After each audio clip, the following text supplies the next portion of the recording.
NFC West right now, I mean, this is about as tight as it gets. That was crazy. Just watched on the road here in Virginia. It's bye weekend, but can't get away from this, right? This is all relevant stuff. The Rams just went into Seattle, came from behind that 100-plus yard pick six, and then Seattle had a chance to go win the game in overtime after coming back at the very end of regulation. But the Rams stuffed them on fourth down, and then it was Matthew Stafford to Demarcus Robinson for the touchdown. So the NFC West is now Cardinals in first place. They beat the Bears today. So they're 5-4. The Rams leapfrog the Seahawks and the 49ers in the second. They're 4-4. The 49ers are in third at 4-4 as well, but the Rams have the tiebreaker over them because one of the worst losses that we've seen from the 49ers in the Shanahan era happened at SoFi in week 3. And now the Seahawks are in last place at 4-5. I mean, from 5-4 first place to 4-5 is last place with two 4-4 teams in the middle. The NFC West is a complete logjam. And Sean McVay was going crazy at the end. Margot's not on camera, but she's got a mic on her. What does Sean McVay remind you of? I don't know, just him running out and like bro hugging the other players. He just looks like that guy that gets invited to a player party and accidentally stays too late. He was staying too late until overtime this time. We all know. It's like him Frosty Tips with the hair. He's got the Frosty. Oh, no. Maybe Joe Burrow could give him a run for his money. Yeah, Joe Burrow and Sean McVay going for the best hair in They have the same NFL. hairstylist. They do. Clearly. Macaulay Culkin, Joe Burrow. Who dressed up as Joe Burrow for Halloween. As I told you, they said I used to look like Macaulay Culkin when I was 5. Oh, no. Not anymore, hopefully. But anyway, the Rams have won. I think they're an extremely dangerous team in the NFC West because they're healthy now. I know Puka Nacua threw a punch in the first half, so he got ejected for that. But they're going to have Nacua. They're going to have Kupp. Obviously, Stafford is good. DeMarcus Robinson catching that touchdown at the end. The Rams were not healthy early in the season. They're much more healthy now, and they are in second place in the West. Now, the 49ers didn't play, obviously. It's the bye week for San Francisco. And that means that the 49ers stay at 4-4 and they're officially in third place. But this really starts to get real next week because San Francisco's back in action. Christian McCaffrey might be back. We might have a big update on Christian for you tomorrow back at practice. The 49ers hold a bonus practice. San Francisco is going to be favored on the road against Tampa Bay. And then the 49ers play every single NFC West team over the back half of the season, starting with the Seahawks, who I don't think are very good. I think the Seahawks are the worst team in the West, guys. I really think they are. Geno Smith is definitely the worst quarterback in the West. I don't think there's a question about that. So the Seahawks come to Levi's on November 17th. Margot, off camera, is now trying to distract me with photos of Macaulay Culkin dressing up as Joe Burrow for Halloween. It's crazy. It is. And it's funny. It is funny. But I am successfully distracted. Thank you. So I'm not on the laptop right now. I'm on a phone, so I can't share the photos. Remind me if you want to next time that we're doing a live, and I'll share the same photos that have distracted me. So the Seahawks come to Levi's on November 17th. See how I bounced back from that distraction? Better than the Seahawks bounced back from that fumble in overtime. Then the Rams come to Levi's in December on a Thursday night. It's going to be, I believe, a Thursday, December 12th. That's going to be a huge game. It's coming right after the 49ers play Chicago at home on a Sunday. And then it's lining up to be absolutely huge, but early January, I'll give you the exact date right now, either January 4th or 5th. I believe the 5th. Yeah, January 5th. The 49ers, well, I think the NFL will decide that actually based on the potential playoff schedule. So it could be on Saturday the 4th. 49ers at Arizona in a game that is going to be the regular season finale. And who knows? With the Cardinals currently in first place in the NFC West, it could determine the West. The last time that we saw the final game of the season determine the division was in 2019. When the 49ers went to Seattle and won. Dre Greenlaw registered the stop right there at the goal line. I'm going to scoot this chair over to the side. I got to center this up so it doesn't bug you guys there. It was bugging me at least. But anyway, we saw it in 2019. Dre Greenlaw stop at the 1-inch line. gave the 49ers the NFC West championship and the 1 seed. This year, things might be setting up for similar dramatics with the NFC West just bunched up. Again, Arizona 5-4, Rams 4-4, 49ers 4-4, Seahawks 4-5. Now, the only team in that division with a positive point differential is the San Francisco 49ers. So even though they're in third place, and I know it's a very nominal third place since it's so close, they are the only team with a positive point differential. The 49ers plus 28 point differential. The Rams minus 24 point differential. The Seahawks minus 11 point differential. And the Cardinals minus 7. So I think the 49ers are obviously favored to win the West. It's really tight. Now we should zoom out and talk about the entire NFC because the Lions just walked into Green Bay and kicked the Packers' ass today. That was I think it was 24-14. That game was not as close as the final score would indicate. It was 24-3 at one point. The Lions are plus 110 in point differential. They lead the entire NFC. The entire NFC North remains positive, but the Packers and the Bears have about the same point differential as the 49ers. It's the Lions and the Vikings who are better, but the Lions are head and shoulders above everybody else. The Vikings are plus 51. I think that Detroit has currently performed, obviously, as the best team in the NFC, but I wouldn't be so quick to favor them over the 49ers in an NFC championship rematch. A, they don't play next week. B, there's a long way, then that goes hand in hand with A. There's a long way until December 30th when they play at Levi's. And C, that December 30th game may not be the end-all be-all between the 49ers and the Lions. San Francisco needs to improve their run defense, and maybe that's something they do before the trade deadline coming up here on Tuesday, because the run defense currently ranks like number 20, number 22 in success rate and EPA per play. When you saw what the Lions did today against the Packers with Jahmyr Gibbs, but it's not really about the backs, it's about that offensive line. They just destroyed Green Bay up front. Jared Goff is not a great quarterback. We've known that for years. He's the same Jared Goff as before, except that he's got a monstrous run game in front of him this year, to the point where he's able to complete passes that are not very long downfield over and over again with impunity, because the defense is either so worried about the run or the defense is getting swallowed up by Detroit's offensive line. That's what happened to Green Bay today.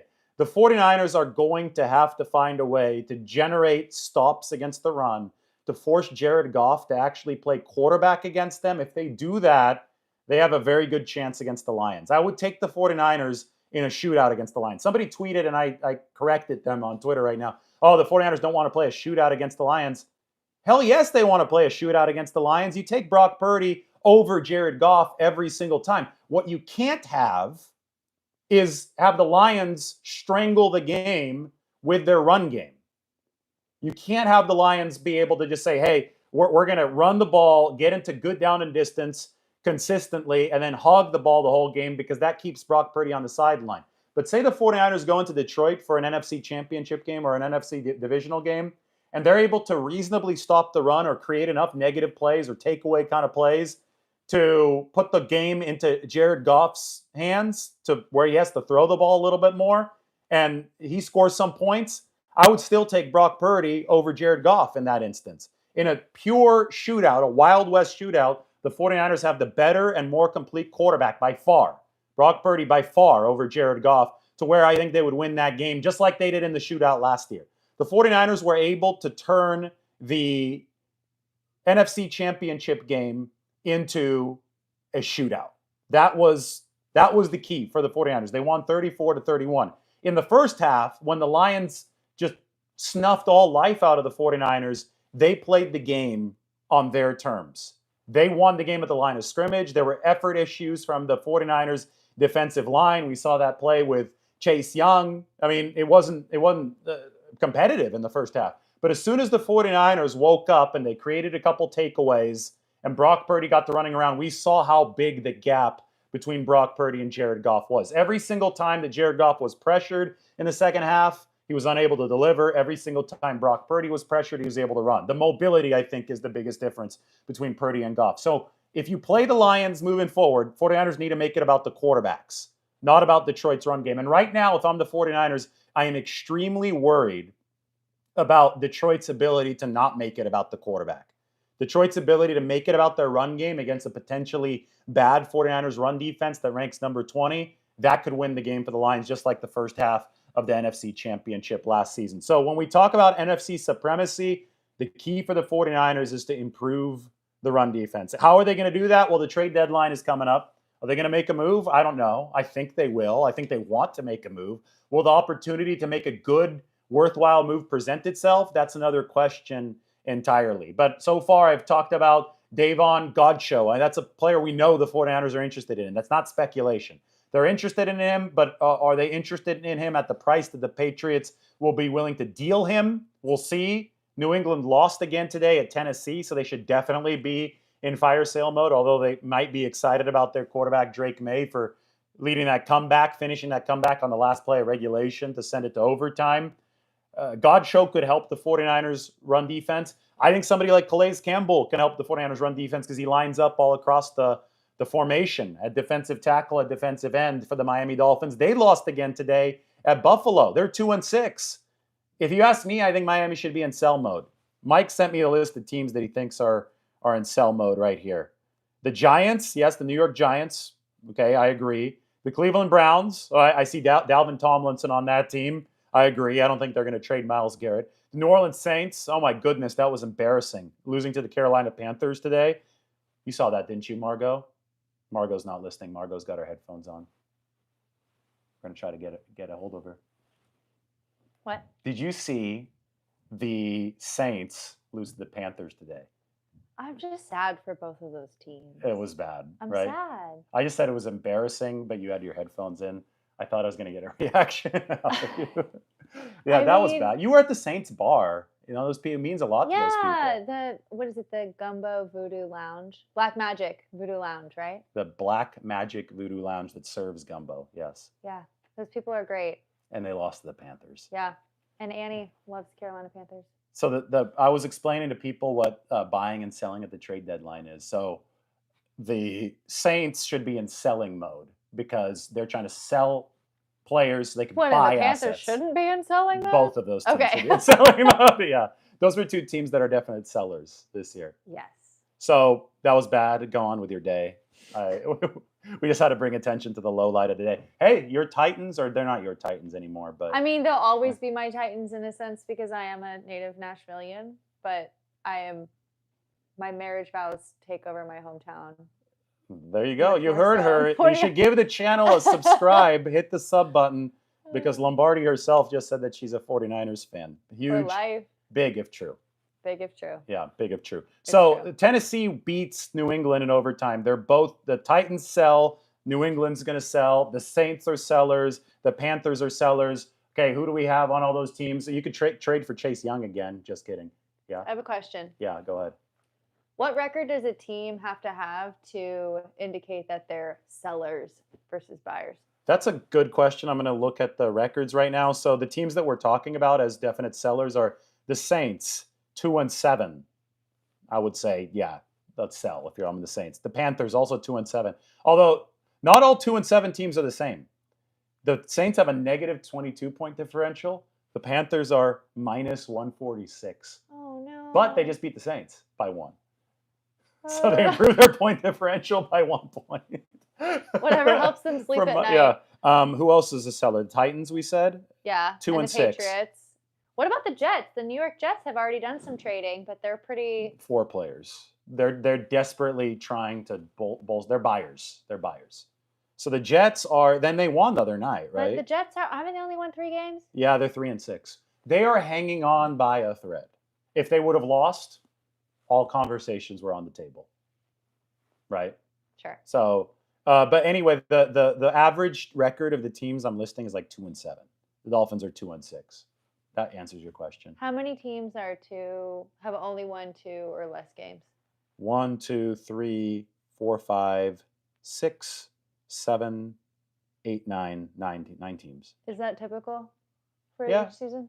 I would say there might be a couple more bad teams than usual, but I think that they're a win away, all those teams, from being 3 in that middle of the pack with 3 wins, right? So it's still all bunched up. I would say it's about normal. We're in week 9. I mean, if you don't have more than 3 or 4 wins, that's a nail in a coffin. Probably, unless you were the 2021 49ers who came from 3-5. Touche. So you can never say never in the league.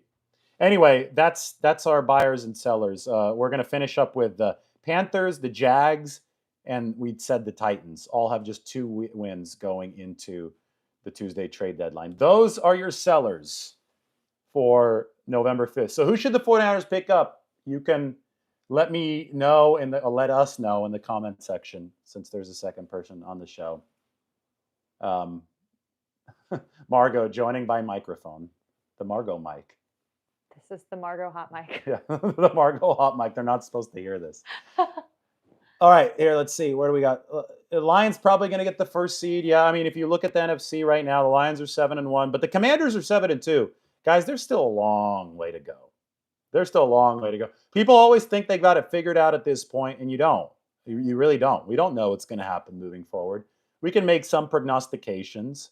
All I know is that Christian McCaffrey might return to practice for the 49ers tomorrow. The 49ers are 4-4, but they are coming off a win. They've yet to win consecutive games. That's probably task number 1 coming out of the bye week. String some wins together. They're going to be favored over Tampa. They should be favored over Seattle, and that's going to lead to the Green Bay game. Green Bay, I think, is beatable. They were beatable last year. They should be beatable now. We'll see what the weather's like in Green Bay. Brock Purdy struggled with the wet weather in the past, but today it was wet. Maybe it won't be when they head into Green Bay on November 24th. Then it's Buffalo. Buffalo's one of the best teams in the NFL. If not, it's Buffalo and Detroit who have been the best. And Washington, maybe. Washington's defense, a little sketchy. But Buffalo and Detroit both deserve a lot of love, and the 49ers are going to have to go to Buffalo. We'll find out where the 49ers are on the measuring stick side of things by December 1st. It's less than a month away. The 49ers also play the Bears. That's going to be, I think, after Buffalo. It's a team with a good defense and a shady offense. The Rams, surging. The Rams just made the NFC West a whole lot more crazy. Then they play the Lions, right? I think might be somebody before the Lions, though, in December. Let me see the schedule really quickly. Good thing I could take a look at this. No, Miami. Okay, so Miami, we're talking about them as a potential seller. They play at Miami right before Christmas. It's going to be interesting to see where Miami's at. It just seems so tenuous for Miami with Tua coming back. And, at the end there, we saw Waddle go down briefly. I think he got spiked in the calf, but they're all freaking out about that. 49ers should be favored if they're reasonably healthy heading into Miami, but it's still going to be a tricky game.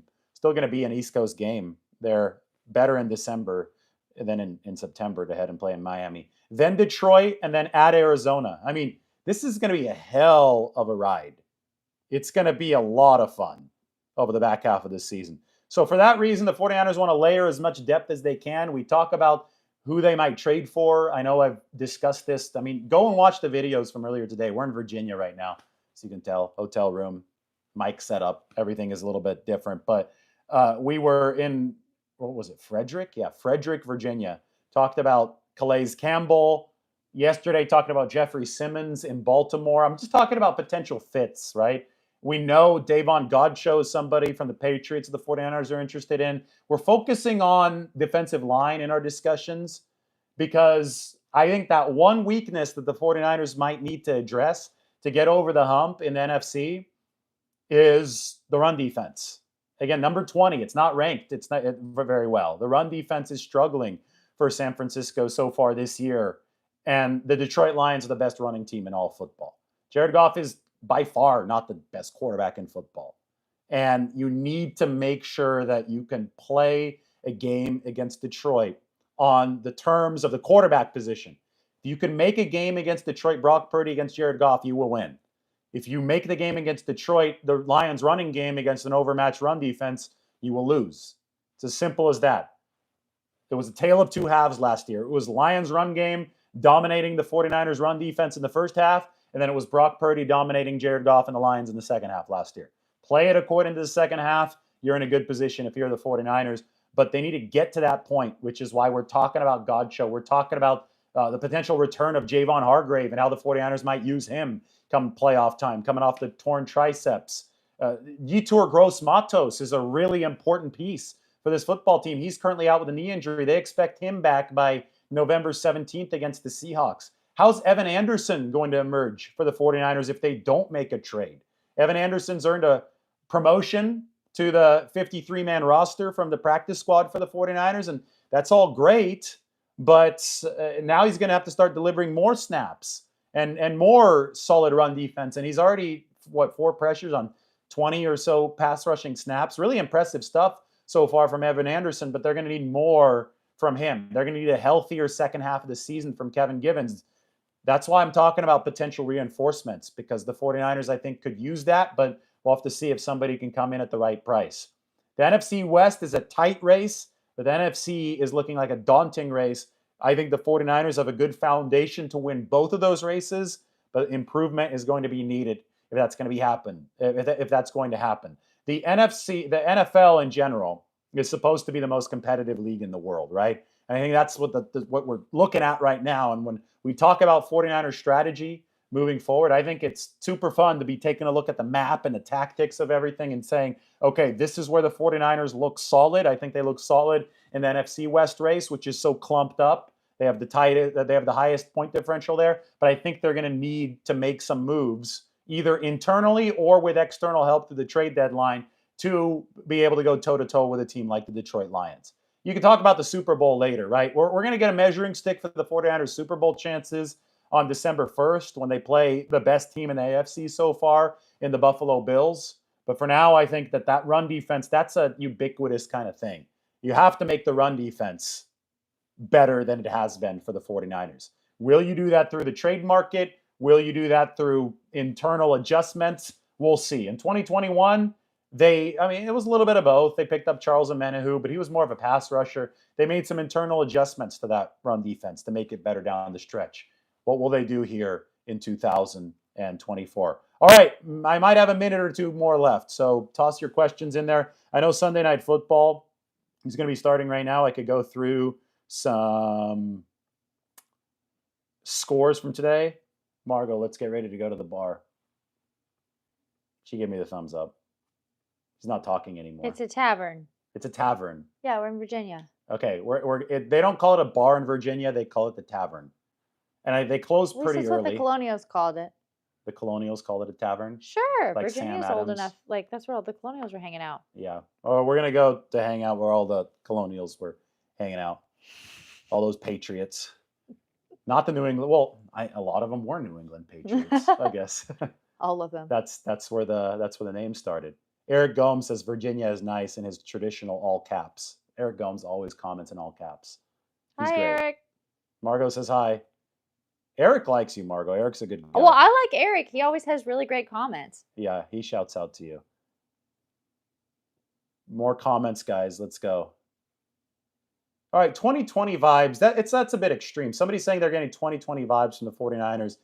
In 2020, Nick Bosa had torn his ACL by week 2, and Jimmy Garoppolo was hurt by week 2. So I'd be like Bosa and Purdy already being hurt right now. Like, that's a little bit different. I get it that the 49ers have suffered a lot of adversity, but they still have probably the 2 most important players on either side of the ball healthy at this point. So let's not get extreme with that. Like, it's a tough year, but so far the vibes are much more like the 2021 or even a 2022 than they are 2020. But each season is its own story. So you can draw on some lessons of the past, but you can't draw a direct parallel every year. No, you say, I guess we'll see. We won't see. We have already seen that this is not like 2020. If it was like 2020, the QB and the defensive end would be hurt. Now, yes, stuff can happen moving forward, but the thing about 2020 was that it was over before it began. That's not the case here in 2024. They've made it to at least mid-season. Definitely afloat. They weren't afloat after week 2 in 2020. Like, it was just, that was clear at that point. Once Garoppolo had the high ankle sprain, once Nick Bosa was hurt, it was moving south very, very quickly for the 49ers. Is there a realistic possibility if McCaffrey gets a full week of practice, he will play next Sunday? Yes, there is a possibility, but I would still take that on a day-by-day basis. I wouldn't anticipate anything. I think they're playing this on a day-by-day basis, as they should. I think that's the smart way to do things, if you're the 49ers. Scale 1 to 10, what are the chances of trading for a legit defensive lineman? A 5. It's 50-50 right now. All right, we're heading to the tavern. We'll see you guys soon. If I could find how to turn off this stream on this phone screen. Oh, I found it. Good. All right, guys. See you at the tavern.